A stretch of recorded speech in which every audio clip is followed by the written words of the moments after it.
Hey there, welcome to a special edition of the Follow podcast. This was recorded right after one of our live gatherings at One Church TO when we had a special guest speaker, Aaron Hallbrow, share his story and what he's been through in his life as a cancer survivor and someone who's been supporting a spouse who's had health concerns for, I think it was 7 years. And Aaron's story was one that was really profound. And when we were talking as he was setting up his teach through the week where we were preparing, he talked about loving having moments where he had questions and answers. And so we thought, why don't we have a mini follow podcast right after the gathering? And so that's exactly what we did. So what you're about to hear is me having a quick conversation with Aaron, but also including some of the questions from our One Church TO family that were in a chat room following along live. I really hope that you'll enjoy this conversation as much as we did.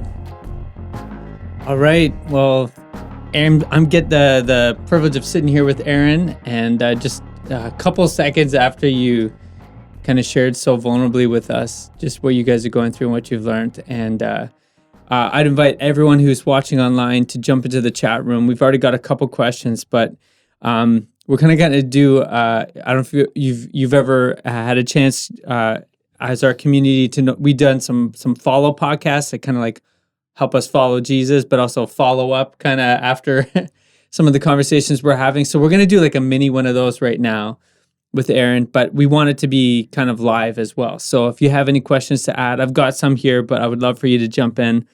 You gave us so much to think about in your talk, and I love how you even provided for our chat some of those quotes as you were going through. So those were really helpful, and I can tell our entire community was processing. There's a lot we were processing, and one of our the crew in the chat, Daniel, I kind of know who this person is. I have some of the behind the scenes, but Daniel, I know who you are. He asked this question, and I think he was trying to stir the pot a bit, but he also it's a really good follow up to what you just talked about, and I think it kind of sets us up here. Is this why bad things happen to good people? Do you know what I mean? That question's so popular. Yeah. Yeah. You know, it's hard because when I have conversations with people, the questions they ask are big.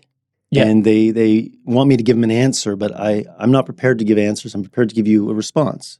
Perfect. And my response is something that I've learned. And when you ask me how I've learned it, I'm going to tell you through struggle, through suffering. So this idea of, why do bad things happen to good people? Why do, the question I get often is, do I believe that everything happens for a reason? And in Christianity, that's been our fallback, right? That's been the cliche we use when terrible things happen. That's how we think we're comforting somebody by telling them that, but we're not. We're trying to comfort ourselves because what's just happened feels unbelievable. So here's what I say. And I take this from what I've learned from Viktor Frankl. When someone says, Aaron, do you believe everything happens for a reason? I say, no, I don't actually. I believe everything happens because of a cause. Okay. There's a cause behind everything. But there are some things that there is no reason. And I say this because I work with people in the military. I work with law enforcement. I work with paramedics at the treatment center. And they've seen unbelievable things. Right. People in the wrong place at the wrong time. So to say everything happens for a reason, they say, I'd like to know the reason. Right, yeah. For what I've just seen. Right, yeah. And I've learned that, Viktor Frankl has helped me come to grips with a whole better way of talking about this. And I say to people who say, do you think everything happens for a reason? I say, no, I don't. I believe everything happens. I believe there's a cause behind everything. But there's a lot of things that there is no reason. There's a lot of things that are meaningless. They don't make any sense at all. But what faith offers us is the ability to give them reason, to give them meaning. And to me, it's modeled in what God does in Genesis chapter 1. He takes a meaningless world, a void, formless ball, and he creates meaning from it. We watch him do this. And then look what he does. God then creates mankind out of what? The dust of the earth, out of meaningless dirt, and he creates something beautiful from it. And then look what he does. God imbues his image in us. Now, we don't know what that means, but my best guess is the image of God in us is the ability to create meaning from meaningless things. Because that's what God does. And if you look at human civilization for 10,000 years, what have we done? We've taken meaningless soil, We sift it out, and we find the iron and the ore and the gold and the silver, and we melt it down, and we purify it, and we build wheels and cars and towers and bridges. We make meaningful things out of meaningless commodities. This is what we've been doing. Right. And I think that's the image of God in us. Right. Yeah. And so when I meet people that have experienced meaninglessness, terrible things that there's no justification for, I say, listen, here's what faith offers you. It offers you a new perspective, that with God, we can take meaningless things and we can make something from it, because we have to. Otherwise, the choice is you just have pain. You just have suffering. But faith, the gift of faith, is that we can make something meaningful out of something meaningless. So it's a long answer to a very good question, but does everything happen for a reason? No, everything happens. But we can give it a reason. I love that. Wow. I mean, that's almost like a mini sermonette right there. But okay, can we, just jumping back to the opening of your teaching, you mentioned how as a pastor, when you went through suffering and struggle and you didn't see resolution to that in the physical experience that you were living, people questioned your supernatural connections. Yeah, they do. Yeah. But maybe on the flip side of that, having gone through this, sometimes you mentioned this, you called us out on this. We are awkward around this. We don't handle suffering and pain really well. We don't want to go to the funerals. We want to bypass it. Totally. Even Christian language bypasses death and says, well, we just talk about heaven. They're with Jesus. Yeah. Yeah, but what about now? Yeah. So what are some of the highlights of people who have helped you suffer well? Like people who have come alongside you, maybe some of the best moments that you've had with people who've shown up for you guys as you've gone through it. Like, give us something that maybe we can walk towards this. If we haven't experienced the joy of being alongside someone, or maybe we don't know what it is to sit beside them in their suffering, how do we do that? How do we be better than Job's friends? Yeah, that's good.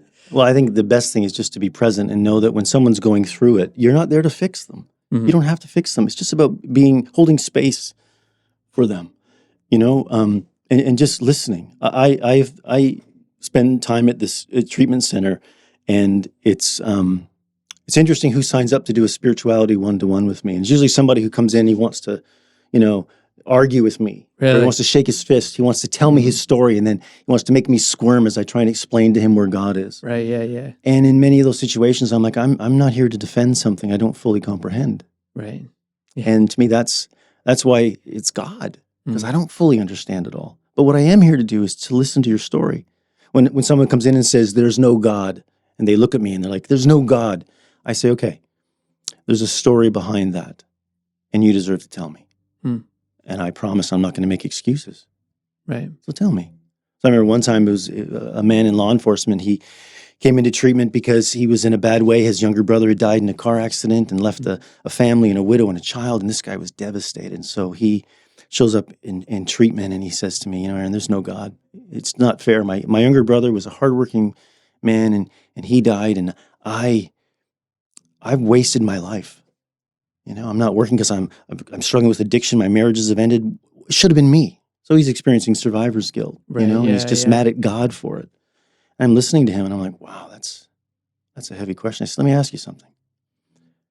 I know you're mad at God because you feel he allowed your younger brother to die. If I could arrange a meeting where you could sit across the table from God, and you could ask one question of God, what question would you ask?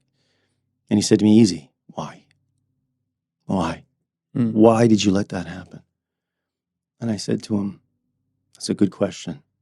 I'd probably ask that too, but let me ask you another. What answer would God have to give that would justify the pain you've experienced? And he looked at me and he said, there is none.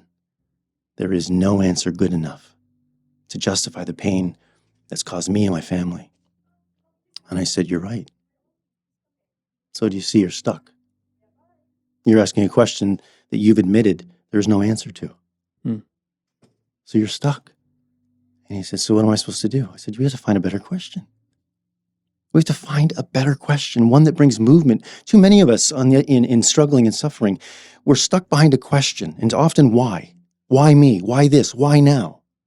And there's no answer for that would justify it. Even if we could sit with God and God said, well, here's why I decided to do it this way. It's never going to be good enough for us. Loss doesn't make sense. We can't comprehend it as humans.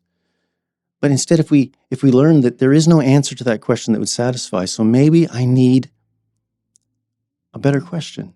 And what's a better question? A better question is one that brings movement. A better question is an honest question. A question that takes us somewhere. Yeah. And sometimes they're unsatisfying. So this friend of mine said, well, what's a better question than why would you allow my brother to die? I said, well, let's think about this together. What if the better question was, can anything good come from my brother's passing? He said, I already know the answer. Nothing. I said, you're wrong. You're sober. Right. You're in treatment. Right.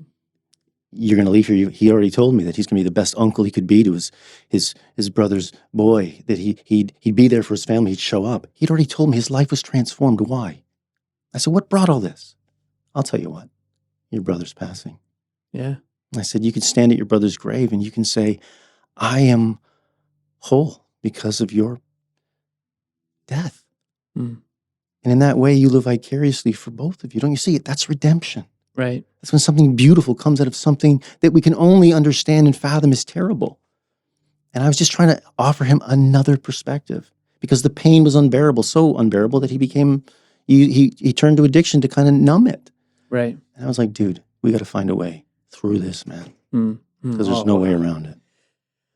I mean, I wish I could have your presence of mind, and maybe it comes with experience, but to be able to ask that though and follow up on some of those questions as you're in the middle of Well, I'll tell you, because I get asked this all the time. How do you go into a treatment center and meet with people that don't want to talk about God? Yeah. And it's all they're not forced. They're offered to come. And I tell them that, when I was first offered the job, I didn't want to take it. Amy had just come home from the hospital. And we were just reeling with what was going on in life. And this treatment center called me up and said, we got your name from somebody. And they said, you'd be perfect to come in and talk to us. And I said, I'm not doing it. Amy said, why? I said, I have nothing to say. I don't know what to say to a group of individuals that are in the middle of pain and struggling. She said, really? You don't have anything to say?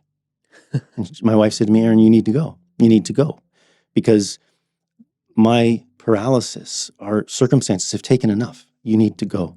So I said, okay, I went up and I had an interview and I said to them, listen, I'm hurting right now. I don't know if I'm the person you want to talk about spirituality because my wife just became a paraplegic and life is upside down.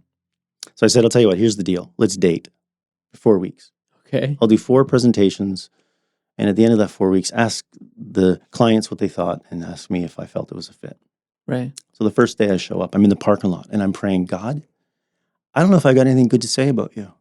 And I don't know how I'm going to sit in a room with a bunch of people like this thinking, oh, spirituality, religion, I'm not interested. And you're kind of doing this inside I'm doing it too. Yeah. So I'm in the car and finally I felt the strength to go in. And I walk in this room and there's, 14 people struggling with addiction sitting in a semicircle like this. And then I walk in, right, the spirituality guy. Yeah.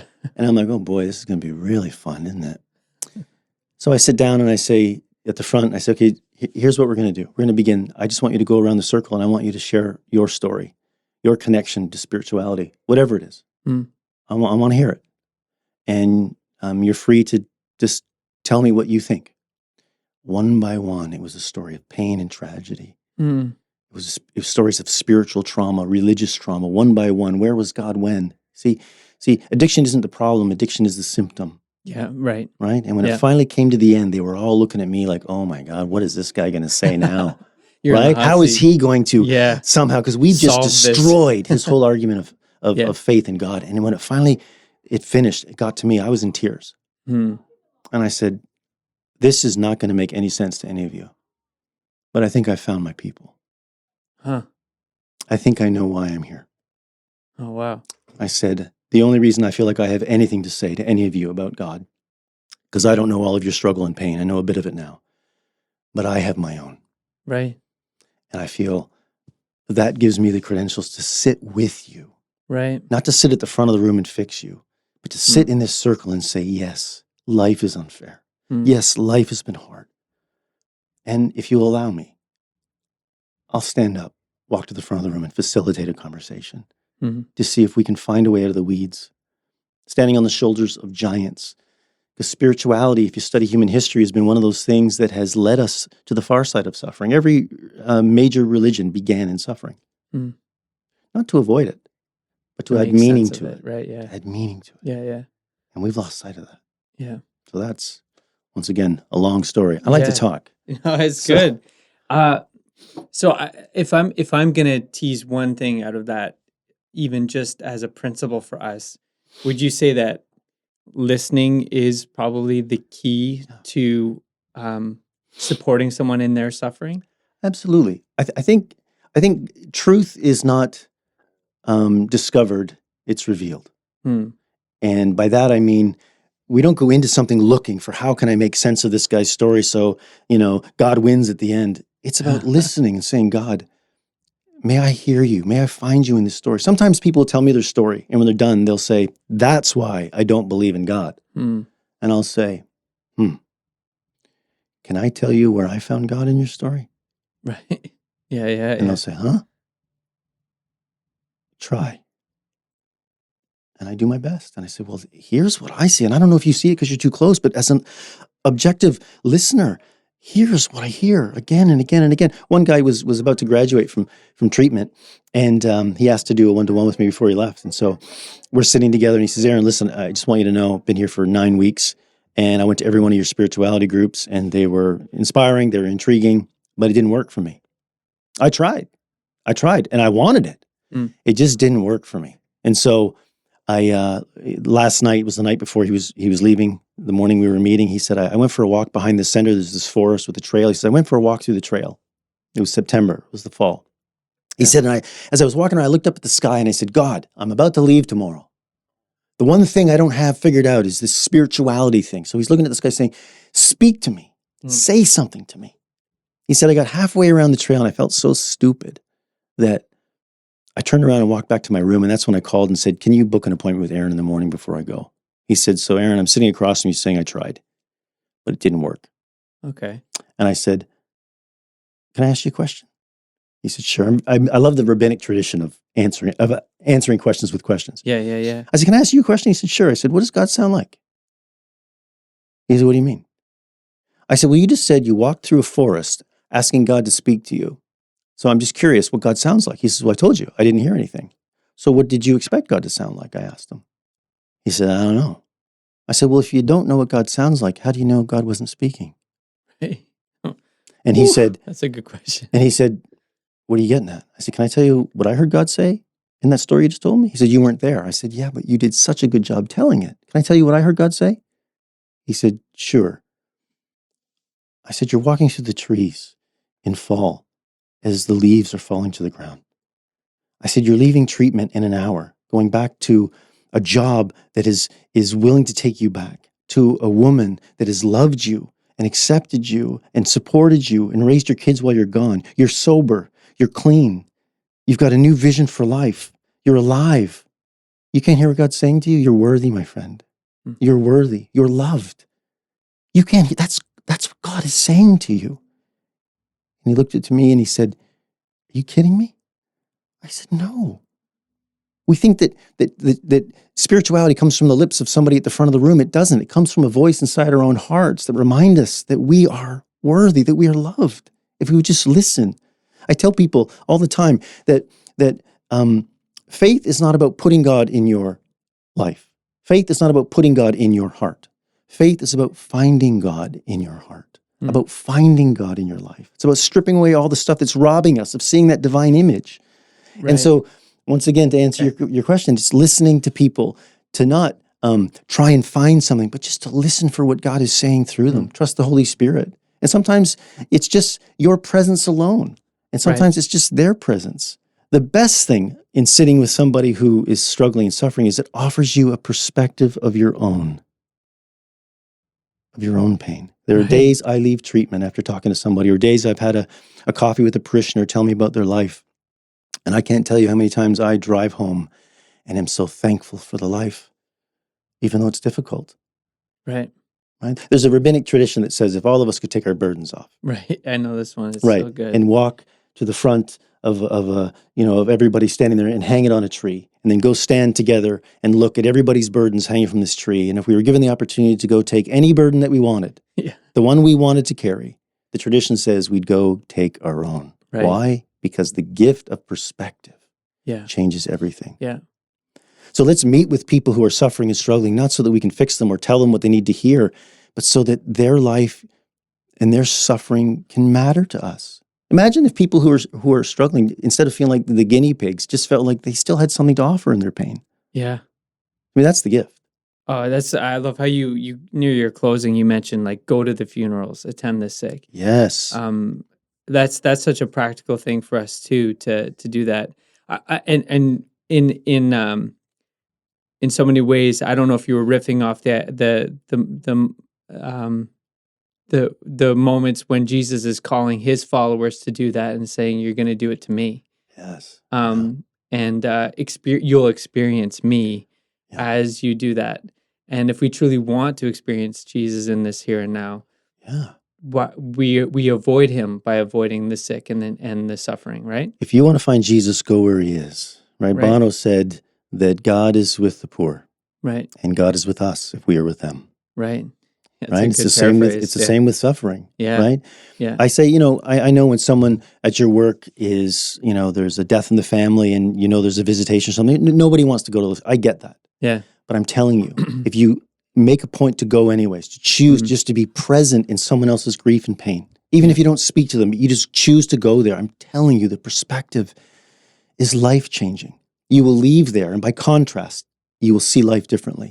You will appreciate more. You spend a day with those who are mourning. You come home and you will hug those in your life tighter. You'll have a new appreciation for life. And when you get sick or when you have, you get COVID and you feel so miserable, and you think, oh, I can't wait till I'm better. I'll never take for granted again. Yeah. Well, mean it. Mean it. 2 weeks and we've taken it for granted. Exactly. So then realize that what if all these little hiccups we get, what if these are just meant to constantly wake us up? And what if we're thankful for those moments? Realizing, I'd fallen asleep again. I need to be grateful for my life and what I have. So when you meet someone who's in pain, sit with them and walk away and let that contrast help you to be more grateful, to walk slower, to be kinder presence in the world. That's awesome.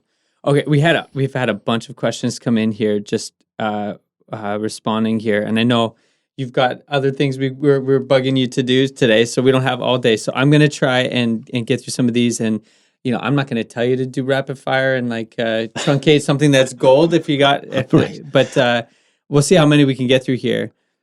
So Mobile is asking, and I think I know the answer to this one. Did you ever ask God, why me? Oh yeah, all the time. All the time. Yeah, still do. Yeah. But here's the thing. Life is not meant to be a solo project, right? We're meant to be in connection with people. And you need people in your life who love you enough, who you trust enough to interpret what you're saying. Because there are times that we can't trust our emotions, especially the exhibiting emotions, right? Grief often looks like anger. Grief can look like a whole lot of things.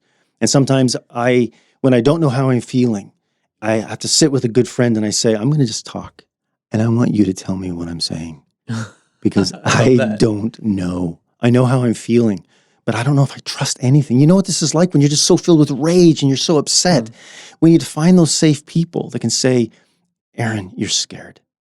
Right? Yeah, I often, my wife and I talk about this a lot. I'm fairly introverted, and my best friendships happened when I was forced to hang out with people in high school. Right. Yeah. Yes.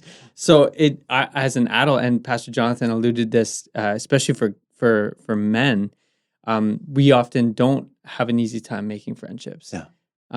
And I think that's one of the greatest concerns I have for people in our community and people that I know, is that they don't have those friendships that they can say that to, where they can go to them and have that, tell me what I'm saying. What a beautiful question. Yeah. It's because, what happens is those questions we're asking in our heads. Yeah. So who are we having that conversation with? Ourself. It's a self-reflective conversation. Right. Right? It's a loop. That's why anxiety thrives. Shame thrives in that loop. And we have to break that cycle. We have to get outside of our heads. We need a new perspective of this stuff. Here's some great advice. This is something I learned. When my wife first got sick, I began to journal. So for 8 years, I've been journaling. And I started out, it was a chance just to complain, to God and shake my fist, to write my Psalms. Right, yeah. And then I met a therapist one time who gave me some great advice. She said, Aaron, when you are journaling about an experience or a feeling that's so close to the top, like this, why me? She said, here's some advice. Journal, but don't journal in first person. Don't write, I am so angry. I am so frustrated. She said, instead, journal in third person. Okay. Because what happens is you remove yourself from the feeling. You become the observer.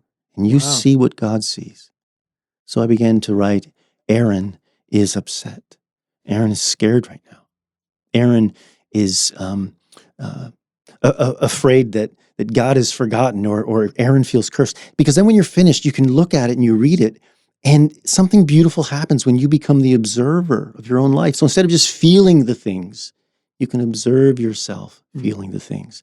Sometimes that space alone, that little bit of margin is enough to allow you to catch your breath, to realize, okay, this is how I feel right now. But, and it feels heavy. It's intense. But what if there's more? Wow, that's I love the practical idea there, the practical step there. That's something that I'm going to be thinking about. I know I'm a better self-reflective person when I am journaling, and I know I often won't do it until I'm hitting something where I desperately need to sort out my thoughts. So I'll definitely be thinking through that when next time Sure. I'm hitting that. Noise is asking in the chat room. Okay, tricky question a little bit here, but if we're talking about spiritual causes for suffering, do you think the devil works in mysterious ways, especially when a person has been a Christian their life? They've done lots of good things, working in the church, serving the community. I think this might be a bit of a personal story that they're bringing here. And then when they're hit with cancer and dying and their beliefs change about God, that happened to a close friend of theirs. And that their response to the pain and suffering after all this faithful behavior in their life would be a crisis of faith at the end. Dark night of the soul. Yeah. Yeah. And I went through that, and it was terrible. Absolutely terrible. Because you just feel like God is silent. You stop praying because expectation just leads to disappointment. You don't ask God for anything anymore because just the news just keeps getting worse. And it's a terrifying place to be when the only thing you've trusted in the universe, God, and you can't trust it anymore. A quick story that I think may help answer that. When my wife was in her final round of hospitalization in Toronto, she was at Toronto General, and I think the main floor there looks out on University, and there's this big mezzanine where there's a Starbucks, and I went down there while she was having treatment on the 4th floor. The hematologist had just told us that they had done their 10th round of plasmapheresis as an attempt to try and stop the paralysis, and it wasn't working. And I had held out that God was going to use this to stop this and reverse it. And he told us, it's not working, but we should finish. I was devastated. That was our last, they called it rescue therapy. It was the last ditch attempt, the last thing they were going to try. And it wasn't working. I was down in the mezzanine having a coffee, and I just looked at the sea of people, and I thought, this is my people. Everyone here is suffering somehow. Everyone here is either in pain or visiting someone who's in pain. So this is where I want to be, because I am mad. I am so mad.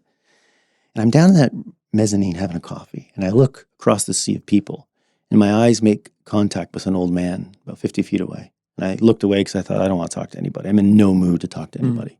I thought, if it's somebody from my church or somebody, they don't want to meet Pastor Aaron today. So I look down at the floor, and as I'm looking at the floor in my coffee, I see 2 feet stand 5 feet in front of me. I look up, it's this old man. And he looks at me and he says, I saw you from across the room. And he said, you look angry. And I thought, okay, weird. I said, yeah, I am angry. He said, can I ask you who you're angry at? And I was totally put out. I was enraged. I was like, it's really none of your business who I'm angry at. I don't know you. You don't know me. But I said, I'm going to tell you. I'm mad at God. I am so mad at God right now. And this old man looked at me with eyes that were kind and fierce. And he said, I don't think you are. And I said, okay, then who am I mad at? And he said, I think you're mad at what you thought was God. And he walked away. Whoa. And in that moment, I'm telling you, in that moment, I didn't care because he nailed something. I was mad at a version of God that I'd grown up with, that God doesn't let bad things happen to good people. I was mad at a God that somehow wouldn't let things that didn't make sense happen, that everything happens for a reason. And in that moment, I realized that my suffering had outgrown the image of God I had. Mm. And what has to happen in those moments is your image of God has to become bigger than the suffering you're experiencing. And that is hard because that means letting go of something you've held on to your whole life, Right. right? Because we were taught that faith is like this, holding on to stuff that's Yeah, unchanging. Yeah. That isn't faith. This is faith. Mm. Faith says, God, I will find you in whatever I experience, and you will never leave me. Mm. And there are times I may abandon you, but you will come find me. Like the prodigal son, you will look way off, waiting for me to return. And in that moment, that old man gave me the freedom to abandon some ideas I had about God that weren't true. Now, he didn't give me anything to hold on to. This is the problem. In faith, we think, well, I'll let go of something, but what am I going to hold in its place? Yeah. Faith, by definition, It's a leap. is a leap. It means, by definition, to believe in what can't be proven. Yeah. Now, why would I believe in what can't be proven? This is the argument I give to people, in treatment that come and say, tell me why I should believe. And I say, because it's a better story. And they say, better story than what? And I say, than the story you're telling yourself. Right. I can't prove it, Yeah. but I'm telling you, it's a better story.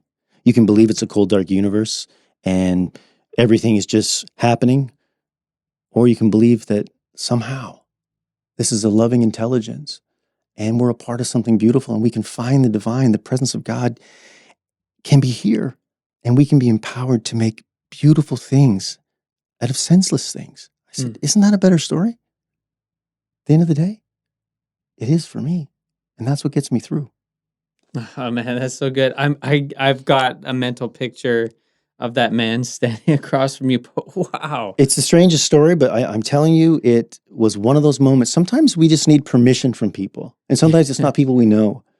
What is to rethink. That would be, I mean, I avoid eye contact so much. So for Right. him to step across and do that, man, what kind of obedience it would be for that moment, Absolutely, yeah. Okay, so following up on that, how do we have, Maureen is asking, how do we, quote unquote, evangelize to a loved one who has lost their faith as a result of that challenging moment in their life, in this case, a death? Yeah. Or is that the right question? Or should we be evangelizing to, I think, you know what I mean? I think that the biggest thing is this: be the presence of God in their life. Mm-hmm.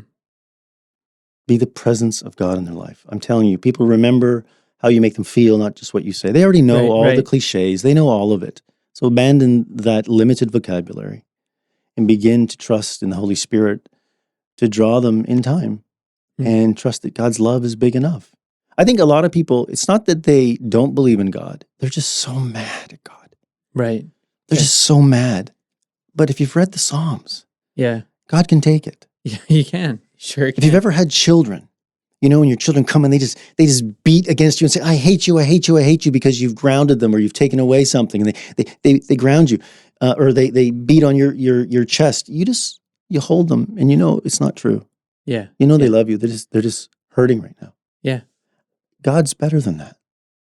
Right. Jesus taught us that. Yeah. We know how to get good gifts as fathers and mothers. God is so much better than that. We have to trust God with those who've said, I hate God. I don't believe in God. Well, that's what it sounds like. But what's really going on? They're just disappointed in God. Right. And I think God can handle that. And even sometimes the version of God that they were Exactly having a hard time letting go of. Right. Because, look how hard it is to let go of something. We're holding like this. We got to, we're white knuckled. And it's like, oh, come on, let go. Trust me. I've got something better. No, please. This is comfortable. This is safe. Yeah. Yeah, but that's not why we're here. And you also brought up a really helpful paradigm that I think we struggle with as especially evangelical movement, is that we need to be actively evangelizing, changing someone's mind. And I think in some of that really beautiful idea, we've missed who actually does the mind changing and who actually does the heart changing and who actually leads someone to faith is the Holy Spirit. It's not the person who maybe happens to have a conversation that the Holy Spirit uses. So showing up, Maureen, being present in those moments is providing an opportunity that the Holy Spirit can use in those moments. But I've talked to too many people. You probably as well. Too many people who took on the ownership of their family member's faith, or Yeah. to a friend or whatever, and sometimes we feel like we failed them Mhm. when they have given up on their faith. Yeah. But that's Yeah. putting ourselves in the Holy Spirit's shoes, almost, right? Yeah. Yeah, I think it's okay for us to express our own disappointment with God. When we're talking to someone, a loved one who's kind of abandoned faith because they're so disappointed, when you just say, well, you should be trusting God because whatever, you're just widening the gap of the inability to connect. They're like, well, you clearly don't know what I've gone through. But I find it's moments of connection where I can say to people, I've been there. I know exactly how you feel. Mm. And there are times I've felt abandoned and I didn't know the way back. And just know that you're not alone and God is with you. And that maybe it can be enough for this moment. Let's not worry about the next moment. Yeah. And just allow them over time. The other thing is when people are heated in the midst of all the feels, it's not a time to change their mind, right? It's just not going to happen. No poking the person bear. people convinced against their will are of the same opinion still, the old adage says. Okay. You can't argue someone into faith. Oh, yeah. It's the softening of the heart where you realize, my God, it's a better story. It's a better story. It's amazing how we want to come to God's defense. We do. God doesn't need us to defend him. And yet the greatest way of articulating faith might be that I don't know, and me Absolutely. too, right? But here's what I do see, or here's what I do hope, or here's how I've been helped, or that's why the personal story is probably the most effective.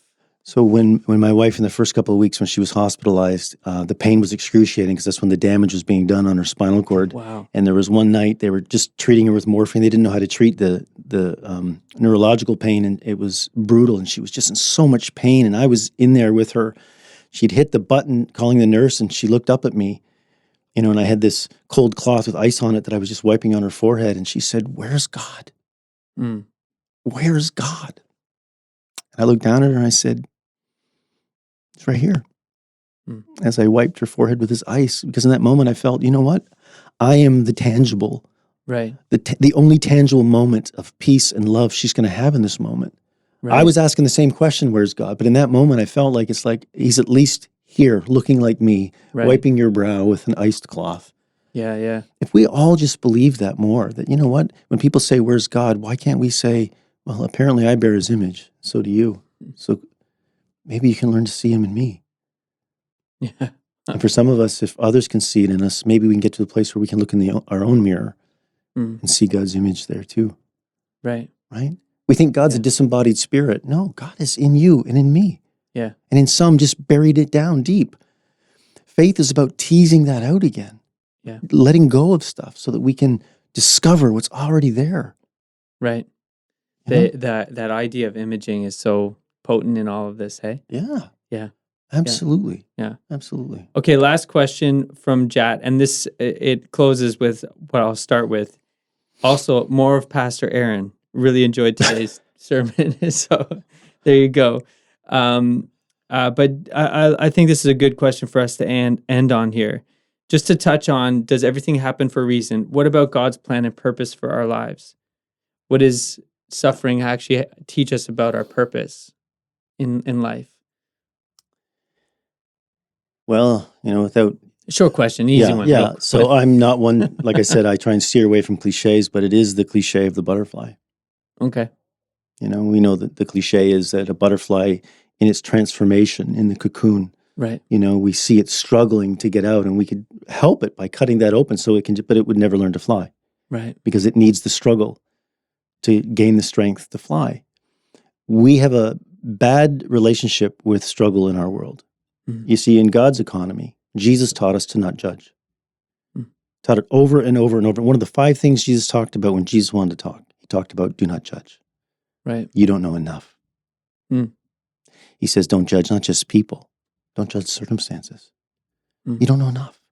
Let it go. Is it possible that we want to make decisions, we want to judge things as good or bad? And what if in God's economy, Jesus is trying to say, you don't know enough to declare if something is good or bad.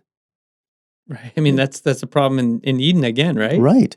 Buddhism has this great principle that says there is no bad or good. It's our choices that make it so. Hmm. And I think that that's buried in the teachings of Jesus as well, where he says that God doesn't see things in the piles we create of good or bad. God just sees the pure potential in everything we experience for redemption. And it's through those things that we transform. Why are we here? What's the meaning of life? To learn. To learn what? To learn to let go. Hmm. To learn to let go of what the wisdom traditions would ask us. To learn to let go of fear. To learn to let go of anger. To learn to let go of failure. To learn to let go of disruption. Why? So that at the end of life, if we've learned how to let go of those things that can only rob us, then we're able to actually let go of life itself. Hmm. Is that not... As completely transformed. Yes, right? transformed, Yeah. saying, I've learned to not hold the things that pull me back so that I can be lighter in this transformation as I'm being drawn to another reality, the world of God. Right. And I love that. Life is about learning to let go of all the things that keep pulling us back. The gravity of life is incredible. Not just the physical gravity, but there's a spiritual gravity. There's a psychological gravity that just keeps pulling us down. But we have the ability to slowly walk through it and no longer feel the weight of it. Making sense of the moments that we face, having just even an understanding of that there could be meaning, there could be purpose, there could be transformation in this. And not just looking for it, but choosing to say, what's my role in the creation of this? Okay.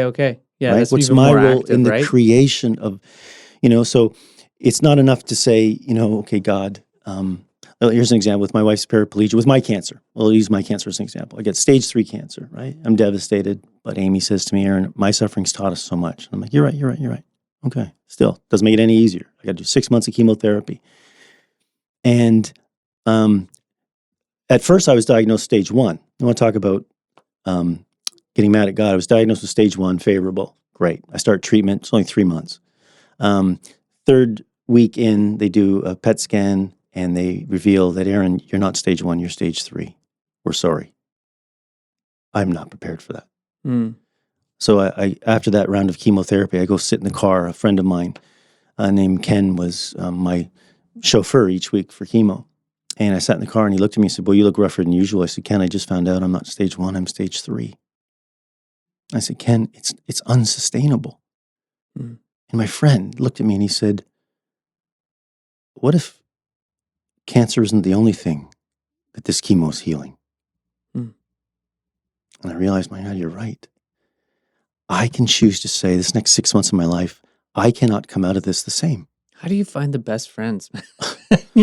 I got him. He didn't even know he said that. I wrote it down when I got home. I reminded him later because it was very profound, but he didn't know. Once again, this is the idea of just sitting in the moment, trusting the Holy Spirit. You say things that you're not aware of, that other people will hear. Ken didn't remember saying that later, but I reminded him that it was one of the most profound things that I needed to hear in that moment. He's like, "Huh, neat. Okay." But that's what I'm talking about. It's not trying to find clever things to say. It's about listening and just trusting. And I chose in that 6 months to say, this has to change everything. Otherwise, it's only, and it happened. I was diagnosed and treated during COVID, right? So when people say COVID was terrible, wasn't it? Well, actually, I learned Spanish. I'm teaching myself Spanish. Got 1,000-day streaks with Duolingo. Nice. Okay, Duolingo. I said, I got off that bus at... I'm still on the bus. Days, I'm at the front of the bus now. Nice. But I say to people, so I look at that difficult time in our life and I attach meaning to it. So when someone says, "How'd you learn Spanish? Remember COVID?" Yeah. Right there. Nice. Really? "Hey, Aaron, how did you learn this? How did you learn?" "Well, I had cancer." Okay. And it taught me. It taught me. I'm a good cook. I'm a bit of a foodie. And people say, "Aaron, how did you get to be such a good cook?" I said, "Do you really want to know?" "Yeah." Okay. When my wife first came home from the hospital, 3 times a week we'd have a nurse for 2.5 hours. And the first couple of months, they'd leave and it was always worse news. And so I'd busy myself thinking, okay, we have to eat. I might as well cook something.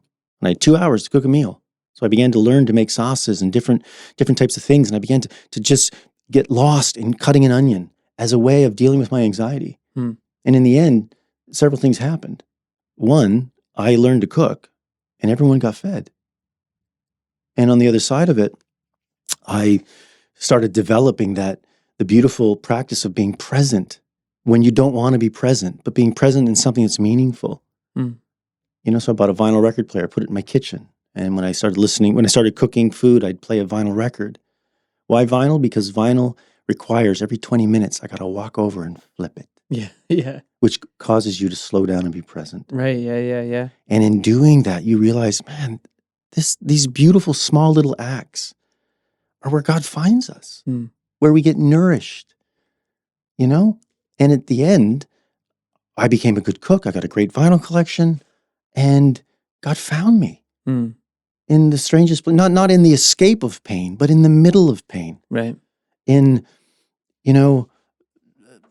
a record from the 80s, in, learning to cook, a curry. Like, it's like, wow, God found me in all these places because I was open. I was so desperate, and I think that's where we got to find ourselves.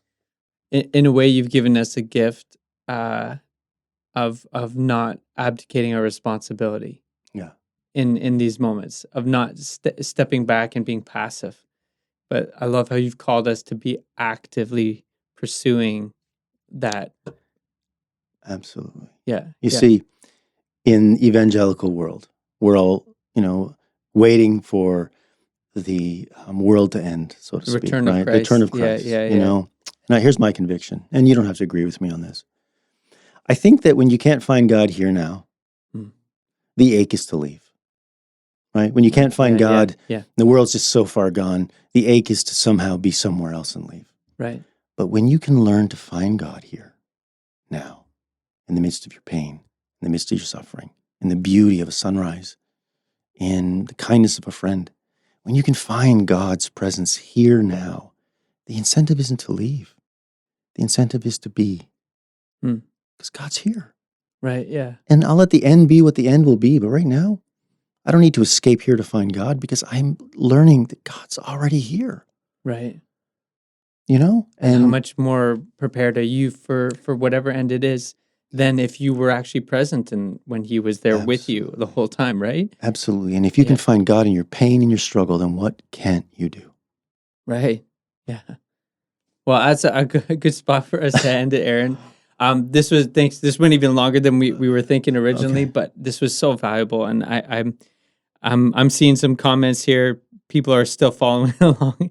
We still have people with us. This is good. Well, thanks for sticking around. This is great. But this is this is great. I'll share some of these with you later. Sure. But thank you everybody for sticking around and being a part of this, and I hope that you're walking away with some of the things that maybe the Holy Spirit's just putting something for you to take a next step on. And I hope that you'll be obedient to that. I hope you'll follow up on that. But I know I'm being challenged. I'm going to be thinking through this and thinking what God's calling me, my family, what we're going to be about just out of this moment. This whole series has been really, really fruitful for my life, and I hope for others as well. Hey, thanks for checking out this special edition of the Follow Podcast. And special thanks to Aaron Holbrow for sharing so vulnerably from his own experience. I hope that you found that to be valuable and encouraging. Listen, if you want more content like this, subscribe wherever you're listening or watching. And make sure you check out the show notes for links and other helpful tools that we can share from all of our episodes. And listen, we'd love to see you next time at the Follow Podcast for our next season.